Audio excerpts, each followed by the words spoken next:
मराठा समाजाला ओबीसींप्रमाणे 8 योजनांमध्ये सवलती, मराठा समाजाला शैक्षणिक सवलती आणि सोयीसुविधा लागू, फडणवीस सरकारचा मोठा निर्णय. मराठा आंदोलनातील मृतांच्या वारसांना सरकारकडून आर्थिक मदत जाहीर, 34 व्यक्तींच्या वारसदारांसाठी प्रत्येकी 10 लाख रुपयांची मदत, सरकारकडून 3,40,00,000 रुपये मंजूर. नाशिकमध्ये गोकुळ गीतेंच्या बंडखोरीमुळे महायुतीमध्ये पेच, गोकुळ गीतेंना मनवण्याचे महायुतीकडून प्रयत्न, गिरीश महाजनांसोबत बैठक न घेताच उदय सामंत मुंबईकडे निघाले. नाशिकच्या जागेसंदर्भात सकारात्मक चर्चा सुरू, चर्चेअंती नाशिक आणि जळगावात पाठिंबा मिळेल, महायुतीचे सर्व 17 उमेदवार विजयी होणार, उपमुख्यमंत्री शिंदेंकडून विश्वास व्यक्त.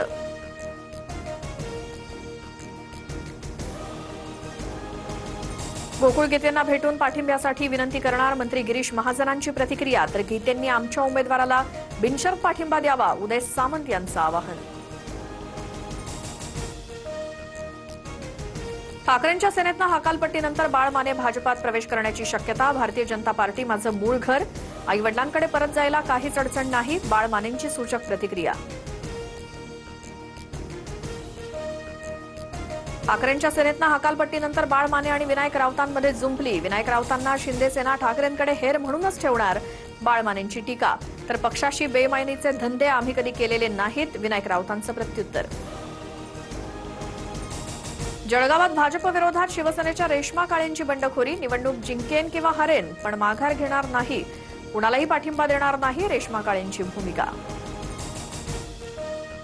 पुरेसं संख्याबळ असताना भाजपकडनं घोडेबाजार कशासाठी, अर्ज माघारीसाठी 150 कोटी दिले, संजय राऊतांचा आरोप, तर राऊत पैसे मोजायला होते का, उपमुख्यमंत्री शिंदेंचा सवाल.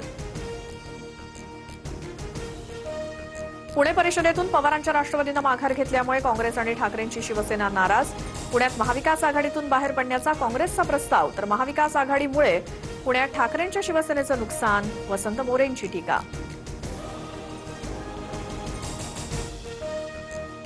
सोलापुरात महाविकास आघाडीत फूट, उत्तम जानकरांचा स्वतःच्या पक्षाच्या उमेदवाराला विरोध, मतदानावर बहिष्कार टाकण्याचा आमचा निर्णय, जानकरांची माहिती. चिंचवडच्या यात्रेत मेड इन पाकिस्तान वस्तूंची विक्री केल्याचा महिलेचा दावा, मोरिया गोसावी मंदिर परिसरातील यात्रेतील प्रकार, व्हिडिओ व्हायरल, पोलिसांकडून तपास सुरू.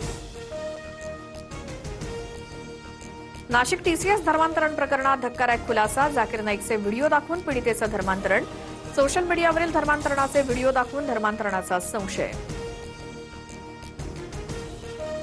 कॉक्रोच जनता पार्टीचं उद्या दिल्लीमध्ये आंदोलन, एअरपोर्टवर कुणीही जमा होऊ नका, तिरंगा आणि पुस्तकं घेऊन जंतर मंतरवरती या, सीजेपी प्रवक्त्यांचं आवाहन, सुरक्षेच्या कारणास्तव दिपकेंच्या छत्रपती संभाजीनगरमधील घराबाहेर पोलीस बंदोबस्तात वाढ.